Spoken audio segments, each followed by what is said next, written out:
Greetings and welcome to my channel. This is Sorcerer Tal. You can also find me on Facebook in the Sorcerers Guild. Today on Magical Theory, we are going to be talking about the concept of familiars. For the purposes of the discussion, I will be dividing this concept into three separate categories. You have your traditional familiars, and then we will also discuss the idea of minions, and then we will end the discussion with the concept of enchanted pets.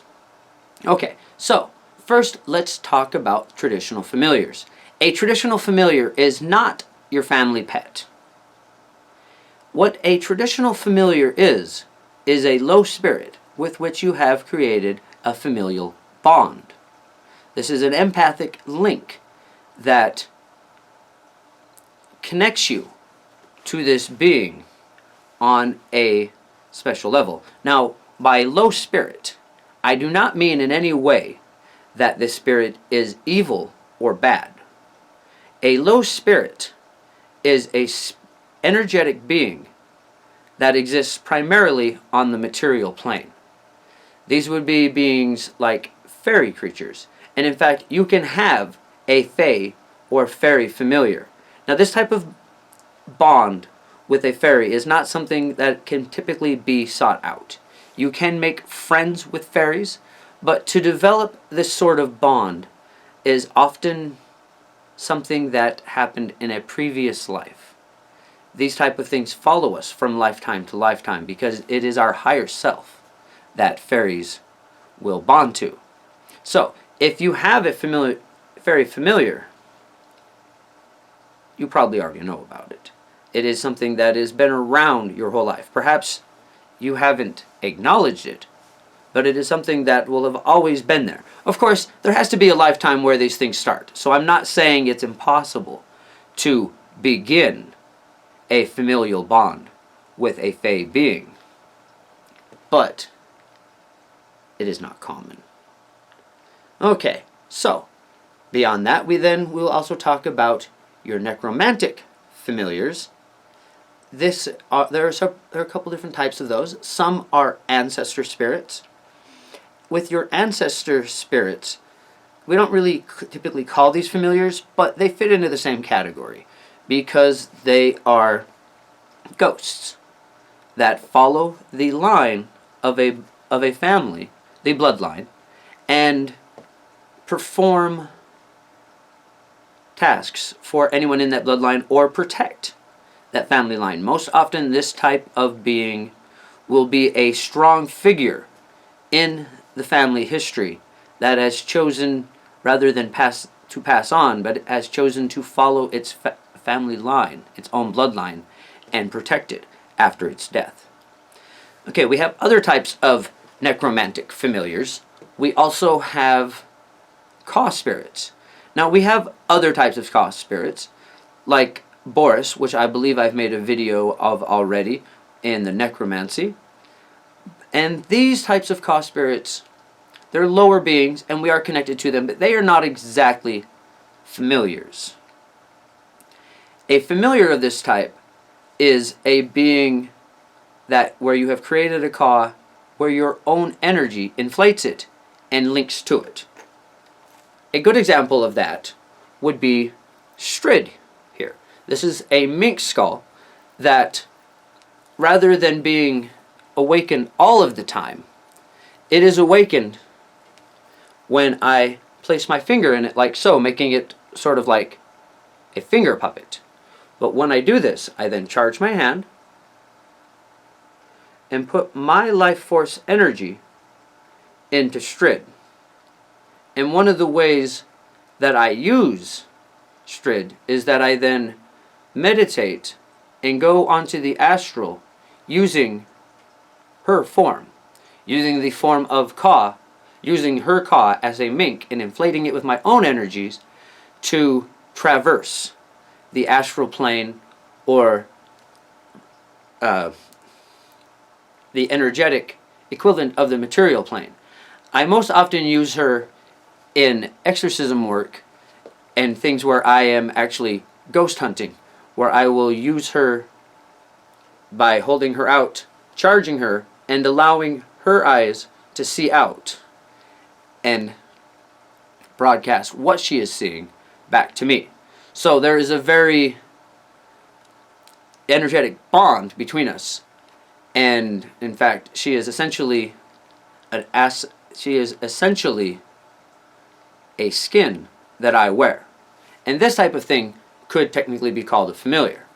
Okay, so there's one other aspect we're going to talk about with your traditional familiars, and this last one does kind of blur the line between familiar and potentially even a family pet. And that is where you have an animal that has some other type of spirit that has possessed it, or even been incarnated into it from the beginning. These types of animals are rare, and we don't often purchase these animals. Most often they will show up, and they won't behave like other animals. They will behave more like a person, perhaps. For example, I once knew a person that had a wolf dog that seemed to fall into this category. And this dog knew when you changed the channel on the TV. This dog understood what you said. It seemed to have more social intelligence than most people I've known. And he helped this person with a lot of their magical workings, and in fact involved them in rituals where he was trying to enter into the spirit of the wolf. Okay, so that's enough about traditional familiars for now then. Let's talk next about minions. What is a minion? A minion is a being, most often a set of beings that have been either created or bred for a magical purpose. A good example that I have done is my servitor yeast minions. I will post a video on those here, so you can take a look at that. And those are beings that exist in a smaller world within our own. They're yeast. They live in the microscopic world. And that is why are born at a much faster rate. Their world moves much faster than ours. And that is why they are an ideal candidate for created or bred minions, because the servitor that I project into them is able to enter into their collective unconscious. See, every being, everything, not even just beings, we are all connected within the same web. So even your yeast, it may not be something you would recognize as a soul, but they have a form of energetic awareness. When you breed them and enter the servitor, project a servitor into them to communicate with them, it grasps onto that, enters into that energetic awareness that they have, and allows them to have a sort of collective unconscious. And it is through this collective unconscious that we are able to direct the yeast minions. Okay, so above that, we could also potentially blur the line if we have dogs where we are breeding, or cats where we are breeding generation upon generation.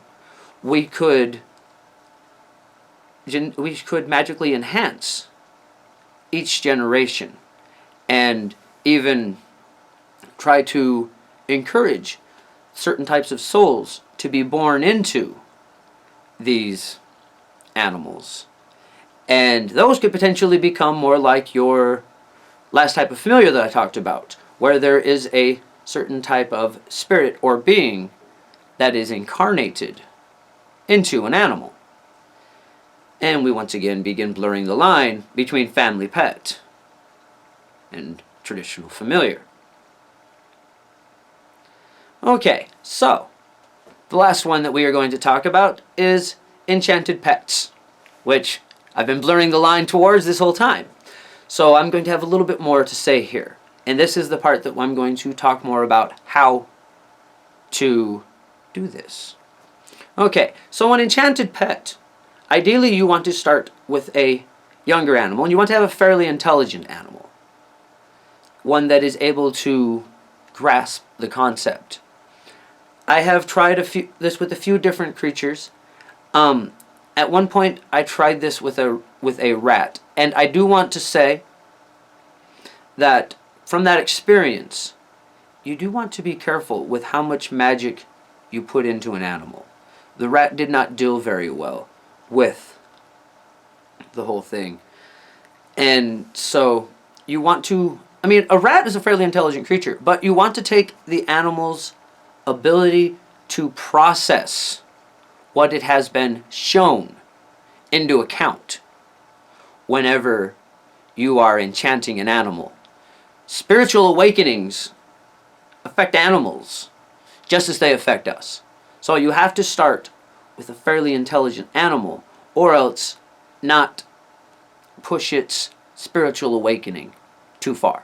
Okay, so how do we create a spiritual awakening within an animal so that we can enchant it?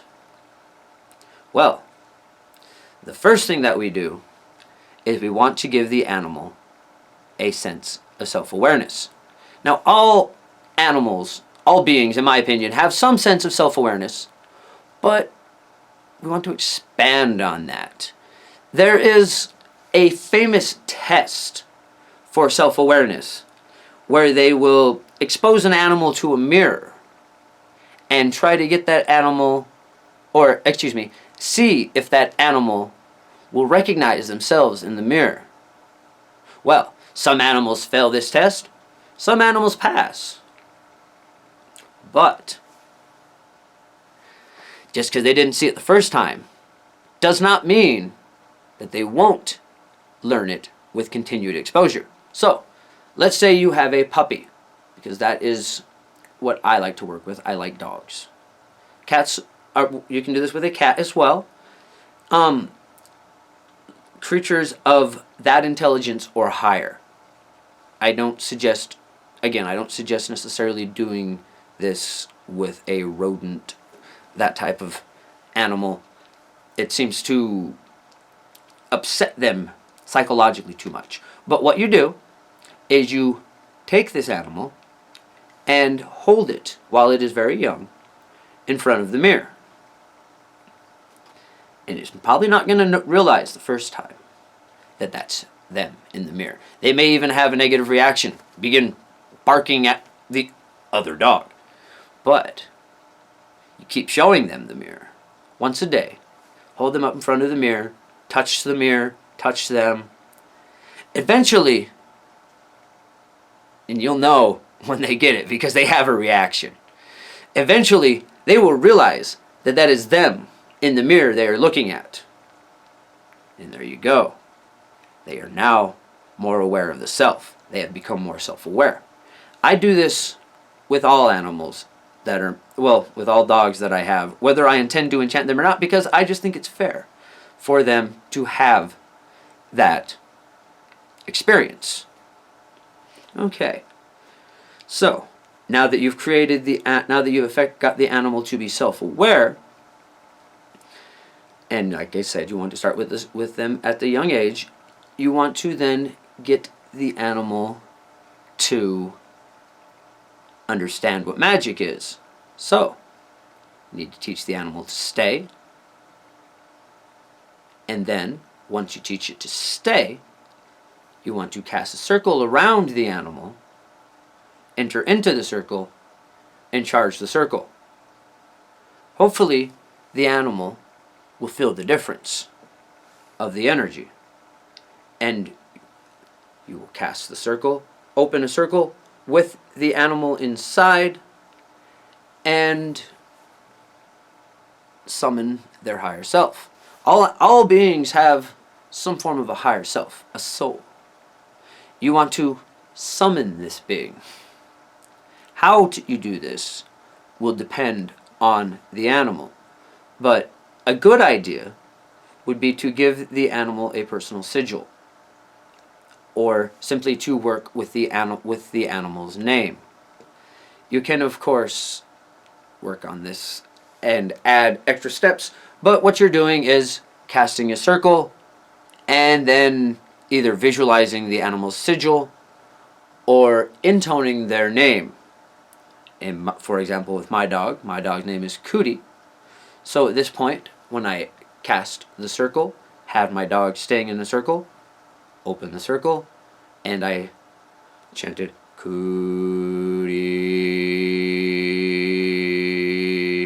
Cootie, and imagined my energy going down and into the dog to create a link. Now from this point on, all animals are going to be different. Cootie is good at astral projection. She's not very good at holding corners or even holding space for me during ritual. I don't use her during ritual because she did not show an